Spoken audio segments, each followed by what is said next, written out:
A good tavach, a good week.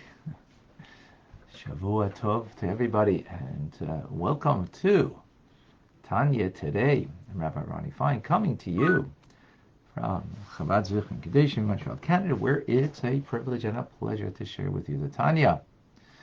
We welcome Michael from Germany. Shavua tov. Rena, good morning, and glad you made a good move. It should be only Bishat Tova. From Colorado, welcome. John from North Carolina, Shalom. Glenn in Brisbane, good morning. Aska from Indonesia, Shavua Tov. Liba and Davida, both from New York, a good foch and a good mayid. Cindy, welcome.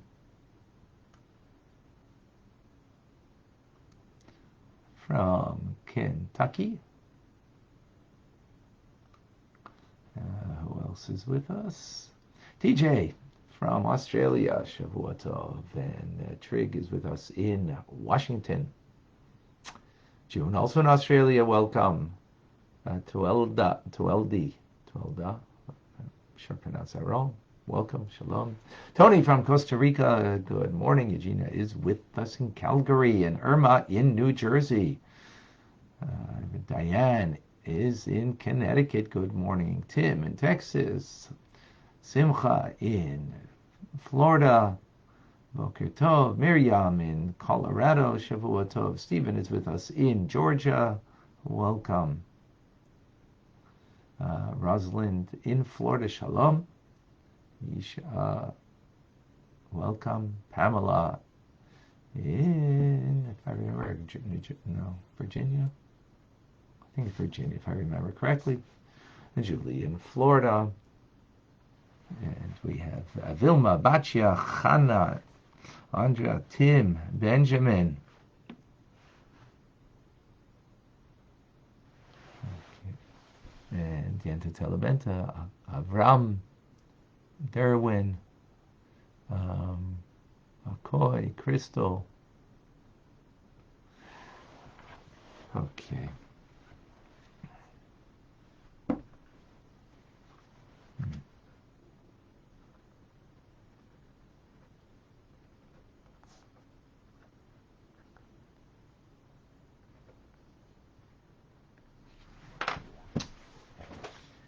We conclude the 22nd letter.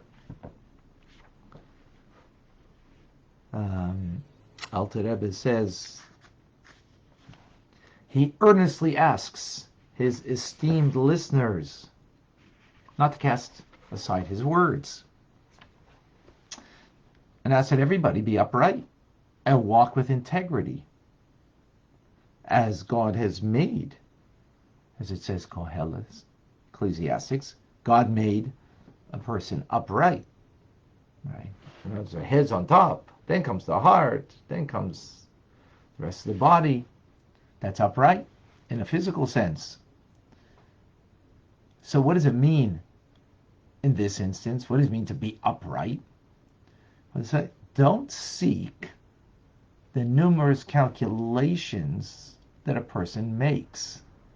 The pretext that a person thinks about the other person's intent. We weigh out the motives of a person. They do something, we weigh out the motives. You know, we think, what was the motive? And sometimes we say, this was the motive, and whatever it is. He says, no, the motives of an individual, that's the work of heaven. That's the occupation of heaven, but not the occupation of a human being. We should not be weighing out their motives when we see them do something for good or what, rather than what should be a person. We should believe with absolute faith that which the sages say, that we should be humble in spirit before every individual without exception, the Alter Rebbe says. And when we are that way, then we will be able to make true the statement that we become better through our fellow. We become better through them. This is what he says.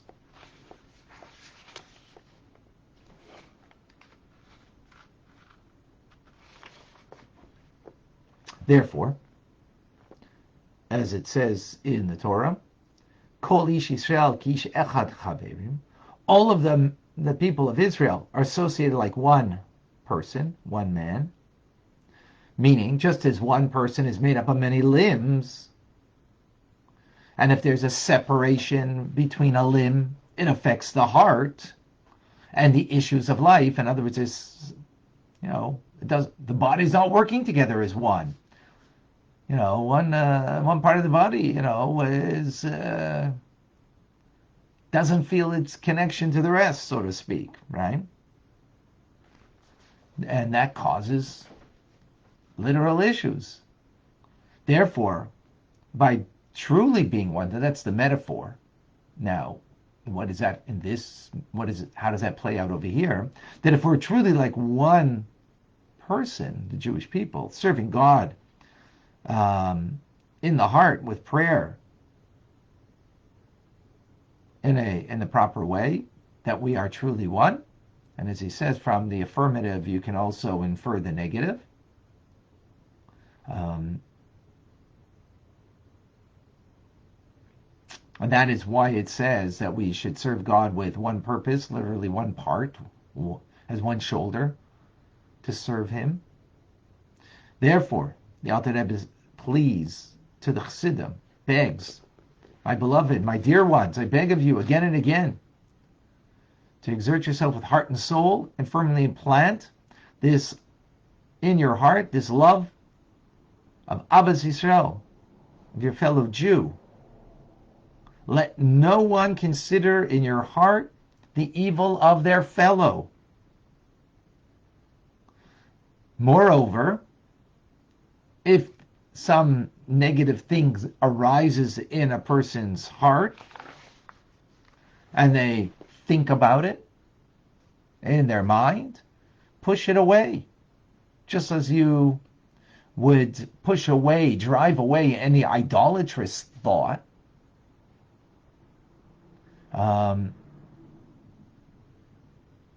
Right? Because to speak evil of another is as grave, right, sages say, as idolatry and incest and bloodshed. So if that's what speech is that way, thinking evil of another is even worse, as thinking is a deeper expression of the soul, has a greater impact than speech, what you think rather than what you say. Now, what you say has greater impact on another, but the individual is a greater impact what they think than what they say. And this should be, whether for good or for, as he says, for better, instead of, it's a euphemism rather than saying negative. May the good Lord who blesses his people with peace bestow peace upon you forevermore, as is the wish of him who loves you deeply from heart and soul. And so he concludes.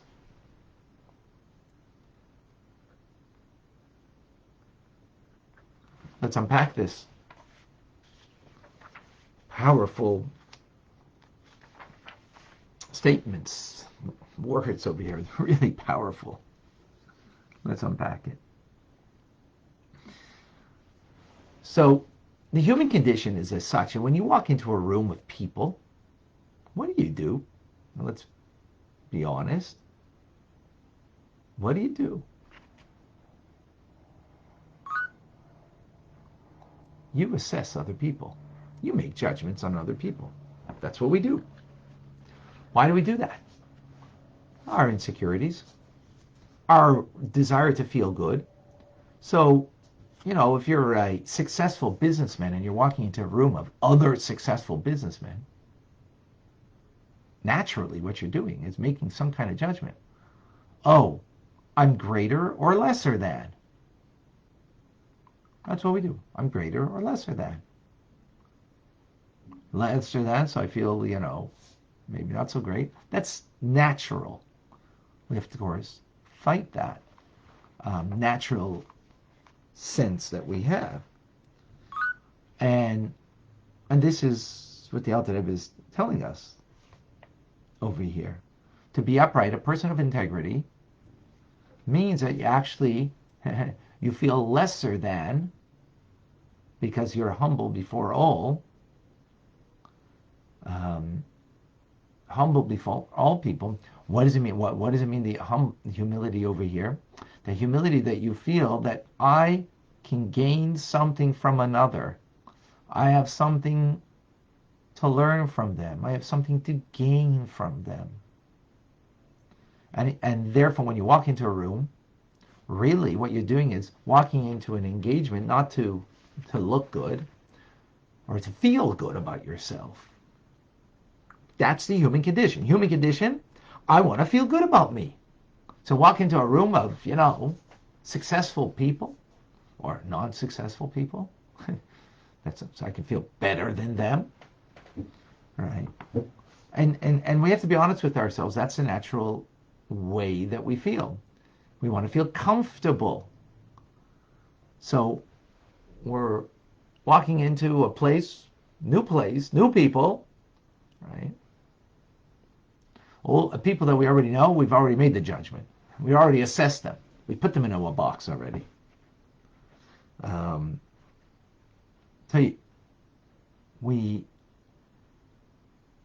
So we want to look good, which is probably worse, but we want to at least feel good about myself. So how do I do that?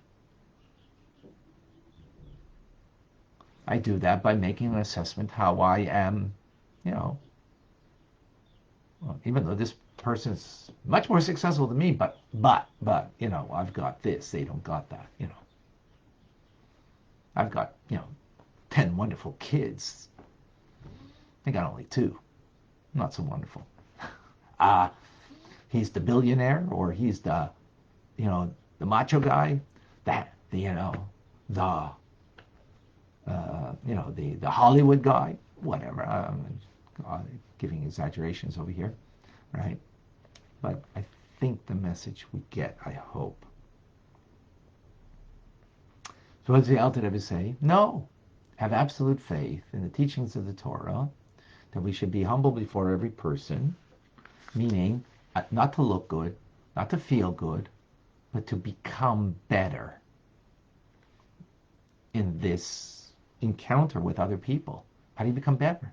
Because you learn from them. You see that they have specific qualities that enables you to gain something from them. That you understand that there's something unique about them in their lives and what they have to offer in this world. That is integrity, what the Alter Rebbe is speaking about. That's very powerful. And I suggest this is, again, this is not natural. This is something we got to work on. We got to get there. We have to get to that. So, the Alter Rebbe explains, how do we get there? Well, when we understand that indeed we're like, the Jewish people are like one body of people, different limbs. So if one limb is going to stick out, and separate itself from the rest, I'm the best. I'm the best. Well, I don't need you. Well, that's going to be an unhealthy body. That's an unhealthy body. So likewise, in the service of the Jewish people as one body, we need to sense that we're like one body. And this is what the Alter Rebbe says, pleads with us, that we should firmly implant this notion in our hearts. And the bottom line then is, what's the bottom line of this? The bottom line of this is, don't speak evil or think even evil. And actually thinking is worse, because you are what you think. or you're at where you think. That's where you're at. What you could say I love you, but maybe not mean it. You could say to a person, I hate you. You don't really mean it, right? In the moment you're whatever. But what you think is not an image. That's not image driven, or that's not to create an effect. So sometimes you say I love you when you don't, because you want to have some kind of an effect as a result of saying those words, or the opposite. You want to have some kind of, I want to hurt that person. Something, I hate you. You know, you don't hate them, but you want to have certain effect. So it's not really where you're at then. But what you think, that's the inner garment of the soul. That, as the Baal Shem says, in the thoughts of the person, that's where person's found. So in those thoughts of negativity, of thinking negative, evil about another, we're not talking here about Hitler. We're not talking here about Stalin. First of all, it's speaking specifically about the Jewish people, within the Jewish people.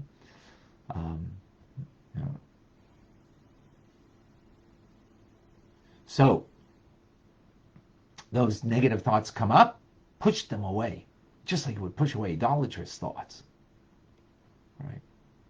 When you start thinking about, whatever, you push them away. And, that way is the bottom line we must do. Very powerful. And Alter Rebbe says this will bring blessings to the Jewish people. This will bring many blessings indeed.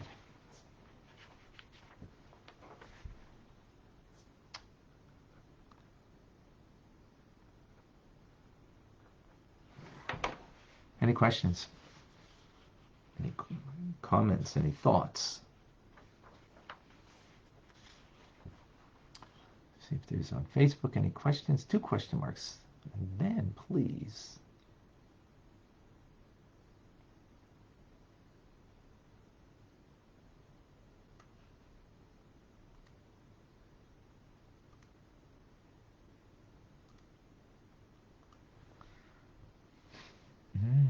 I don't see any questions. A reminder, 1 o'clock Rambam, and 6:30 tonight will be learning about the holidays. Davida has a question.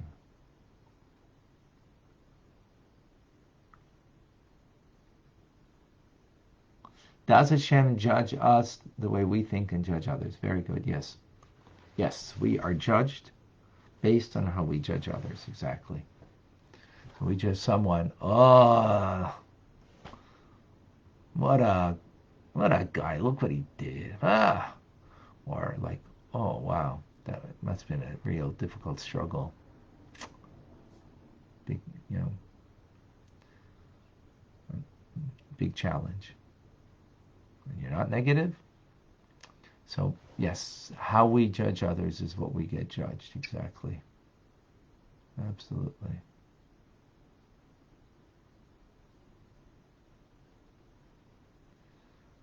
Okay. Clubhouse, anybody have questions, something too? I just think it's really beautiful what you're saying, because just the opposite is true. If people go around like thinking negative thoughts and judging, it harms them too. Like, it doesn't make you a happy person. It doesn't make your exchanges with other people pleasant. Like, it harms the person a lot who's doing it. Yes. Not just the other person. So, but it's also like you said, it's a practice. So it's something that people have to talk themselves into not doing, like to look at the positives and to discover, reveal the goodness inside someone else takes practice, but it makes life better and more pleasant.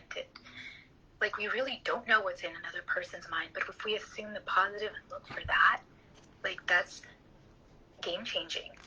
You know, Yeah, totally. like you said, the motivations of another person, why somebody does something, no one can presume to know that. Only God.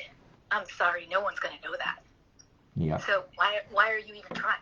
Like, just be nice to people. Like, I tell my son all the time, people do what they do, and if you care, you ask, you help.